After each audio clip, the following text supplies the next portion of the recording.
Bismillahirrahmanirrahim. Assalamualaikum warahmatullahi wabarakatuh. Alhamdulillah wassalatu wassalamu ala Rasulillah wa ala alihi wa sahbihi ajmain, amma ba'du. Jamaah salat Isya rahimani wa rahimakumullah. Di sini saya akan membacakan sebuah kultum yang bertemakan sebaik-baik manusia. Namun sebelumnya salawat dan salam tidak lupa semoga tercurahkan pada junjungan kita Nabi Agung Muhammad Sallallahu Alaihi Wasallam dan juga kepada umatnya hingga akhir zaman. Amin.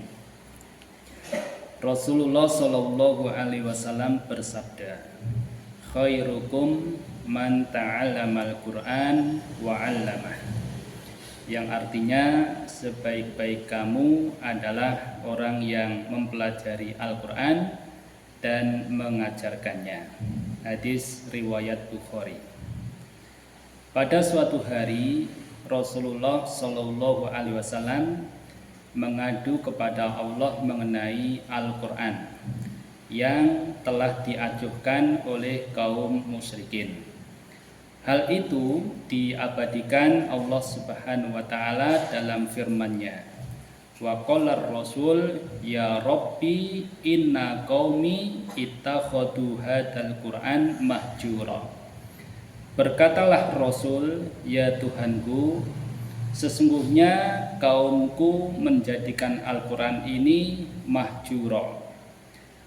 Al-Qur'an surat Al-Furqan ayat 30. Rasulullah Sallallahu Alaihi Wasallam atau Rasul dalam ayat ini tidak lain adalah Nabi Muhammad Sallallahu Alaihi Wasallam. Beliau mengadukan kaumnya yang menjadikan Al-Quran sebagai mahjuro. Mahjuro dalam ayat ini biasa diterjemahkan sebagai suatu yang tidak diajukan. Al-Imam Ibnu Katsir rahimahullah mengatakan, Allah Subhanahu wa taala menceritakan tentang nabinya, yaitu Nabi Muhammad sallallahu alaihi wasallam, bahwa ia mengatakan, ya Tuhanku, sesungguhnya kaumku menjadikan Al-Quran ini mahjura. Demikian itu karena orang-orang musyrik tidak mau mendengar Al-Quran, tidak mau mendengar Al-Quran dengan penuh ketaatan dan tidak mau pula mendengarkannya. Al-Imam Ibnu Qayyim rahimahullah ta'ala berkata, hajrul Quran itu ada beberapa macam. Yang pertama, tidak mendengarkan, tidak mengimani, dan tidak memperhatikannya. Makna mahjur yang kedua yaitu tidak mengamalkannya dan tidak menegakkan apa yang dihalalkan dan diharamkannya, walaupun seseorang itu membacanya dan mengimaninya.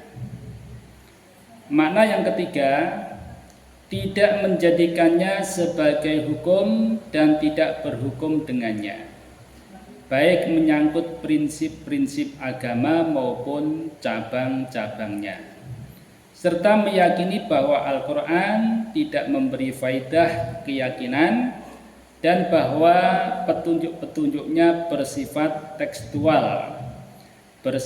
tekstual semata yang tidak mengandung ilmu. Makna yang keempat, yaitu tidak mentadaburinya, tidak memahami maknanya, dan tidak mengetahui apa yang diinginkan darinya oleh yang mengatakannya, yaitu Allah Subhanahu wa taala.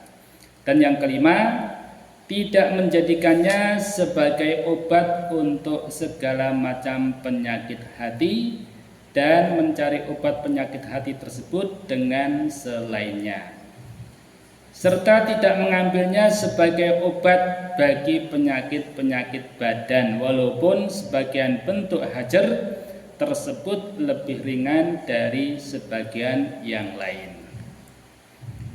Imam Syafi'i rahimahullah berkata, aku beriman kepada Allah dan beriman kepada apa-apa yang berasal darinya dan memahaminya sesuai dengan apa yang dikehendaki oleh Allah.